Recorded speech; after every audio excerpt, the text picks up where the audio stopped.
Marseille a-t-il vraiment frappé un grand coup hier soir? Brahim Asloum, tiens, pour commencer. C'est un coup à 3 points. C'est pas ce que j'ai dit. Un grand coup. Un grand coup. 1-0, je dirais pas un grand coup. Par contre, là où il faut être honnête, c'est que franchement, il y avait beaucoup plus d'agressivité et d'envie à l'Olympique de Marseille qu'à Paris. À Paris, j'ai l'impression qu'on était plus amorphe. Je n'ai pas retrouvé le Grand Paris. En tout cas, le Paris qu'on connaît, on était un petit peu à l'ouest. Et je ne dirais pas que c'est le manque de nos 3 attaquants qui ont été absents. C'est l'ensemble de l'équipe qui n'était pas performant. Tu crois que le report a joué dans la préparation des Parisiens? Quoi qu'il arrive, ça joue. Parce que tu es conditionné à un instant T, tu es prêt pour ça.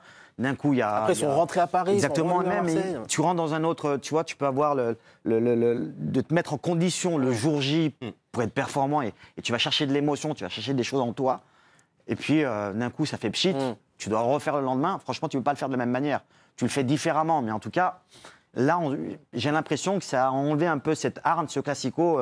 Ils ont fait un match pour faire un match. Et encore, ils jouent mieux quand c'est un match basique.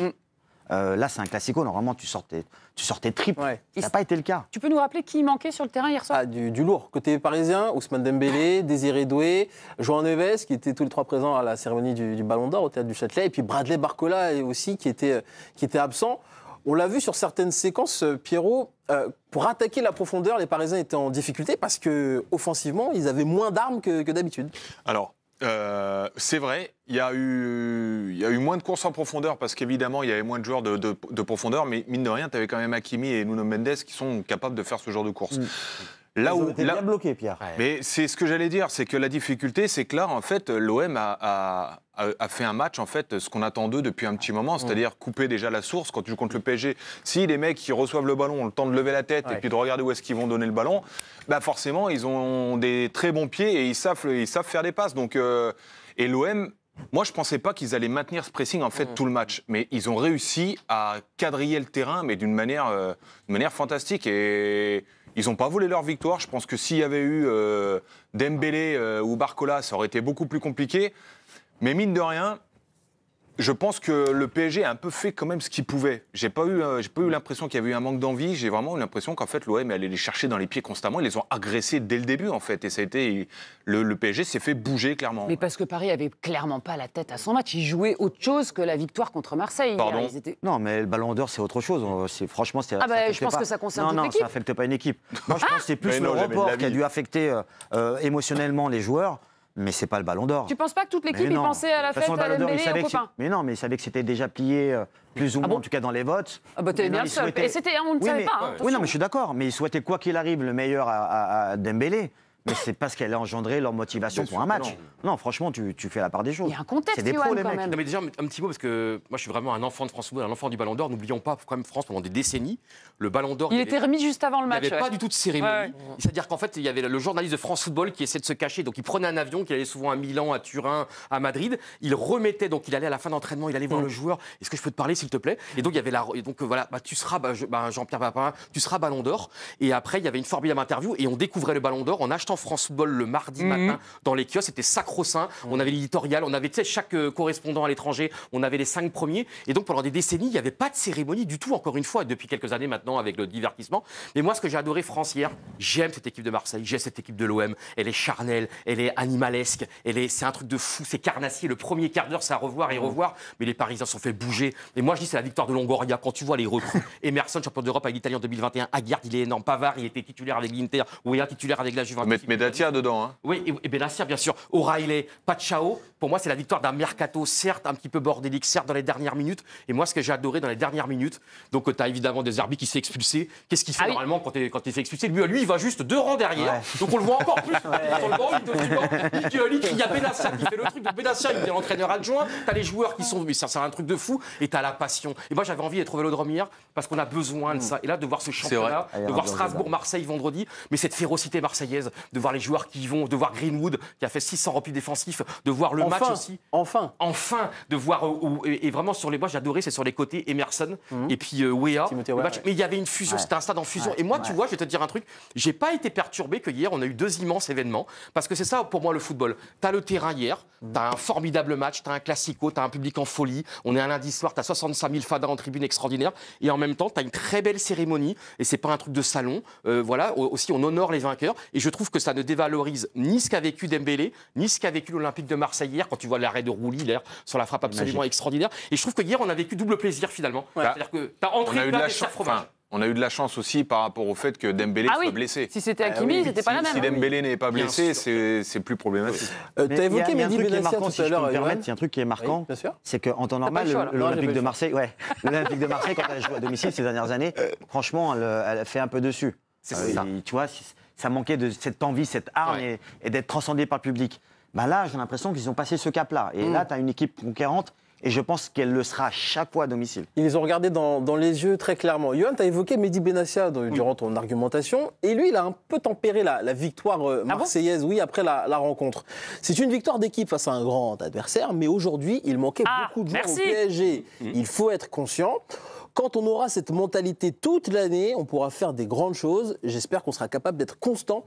Il faut tout de suite penser à Strasbourg. Moi, j'aime sa lucidité. Pierrot, je trouve qu'il a raison. Il faut de la régularité maintenant. Mais en fait, ce qui s'est passé, pour moi, ce match, c'est pas un déclic. Ouais, c'est pas un déclic. En fait, ça vient confirmer ce qu'ils ont bien fait déjà au Real Madrid. Ouais. C'est ça. La première des choses, c'est ça. La deuxième chose, c'est que tu es capable de le faire contre un PSG qui a amoindri, mais au moins tu les as regardés dans les yeux et tu as pu t'imposer aussi. En fait, ce match a réussi à convaincre, un, les supporters, et deux, même les joueurs eux-mêmes, de se dire, on est quand même un groupe où on peut faire quelque chose cette année. Donc, c'est un beau pansement, ça vient rafraîchir un peu les têtes, les mentales, enfin les états d'esprit, et je me dis que inconsciemment, les mecs vont commencer à ressasser ça en se disant, vous vous souvenez du match qu'on a fait contre là, ils ont leur match référence en fait contre le PSG.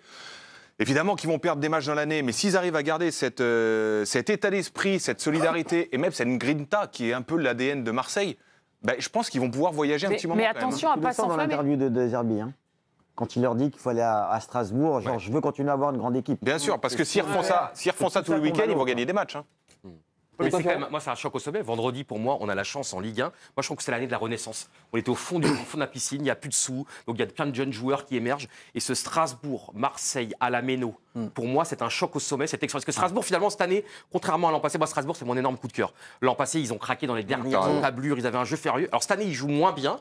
Parfois, ils subissent, mais ils gagnent quand même. Ils font un début de saison quasi parfait. Et là, à la Méno, ça va être une ferveur. Ça va être de la fureur aussi. Et moi, j'aime ce championnat parce que Lyon, finalement, au moment où on reste sur MPSG. Yoann. Ouais, parce que là, tu es en train de nous faire toutes les équipes. Tu as fait Strasbourg, tu es parti sur Lyon.